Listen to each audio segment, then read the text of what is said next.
আসসালামু আলাইকুম রহমতুল্লাহি ওবারাকাতু। শহর হাজিরহাট থেকে আমি মোহাম্মদ নাফিসুজ্জামান নোমান বলতেছি এবং এনএন ট্রেডার্স এর পক্ষ থেকে আপনাদের সবাইকে জানাচ্ছি শুভেচ্ছা এবং অভিনন্দন। আশা করি আপনারা সবাই ভালো আছেন। আজকে আমরা কথা বলতে চলেছি শুকনো গরুকে কিভাবে আপনি মোটা তাজা করে কিভাবে লাভবান হবেন। প্রথমত, আপনার গরুকে যদি আপনি 3 মাসের ভিতরে কৃমির ডোজ করিয়ে না থাকেন, সেক্ষেত্রে আপনাকে প্রথম অবস্থায় কৃমির ডোজ করিয়ে নিতে হবে। গরুর ওজন হিসাবে আপনাদের কৃমির ট্যাবলেট দিতে হবে এবং দ্বিতীয়ত, কৃমির ট্যাবলেটের সঙ্গে আপনাদের গরুকে লিভার টনিক দিতে হবে।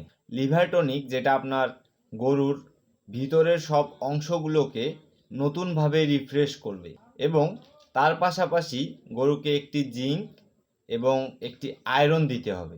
এবার যখন আপনার কৃমির ডোজ শেষ হয়ে যাবে, তারপর আপনার গরুকে বিটা ফসফেন গ্রুপের কিছু আপনারা পাউডার ফর্ম পেয়ে যাবেন এবং কিছু আপনারা ইনজেকশন ফর্ম পেয়ে যাবেন।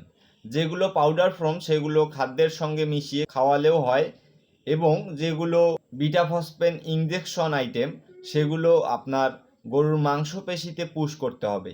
তার পাশাপাশি মাল্টিভিটামিন দিলে আপনার গরুর সব কোষগুলোতে ভিটামিন সরবরাহ করবে এবং আপনার গরু ধীরে ধীরে স্বাস্থ্যবান এবং তরতাজা হয়ে উঠবে। খাদ্য নির্বাচন করা। খাদ্য নির্বাচন বলতে কীরূপ বোঝায়? একটি সুস্থ সবল এবং বড় গরুতে দৈনিক 15 থেকে 20 কেজি ঘাসের দরকার এবং দানাদার 5 থেকে 7 কেজি দরকার, খড়কুটো 15 থেকে 20 কেজি দরকার ইত্যাদি।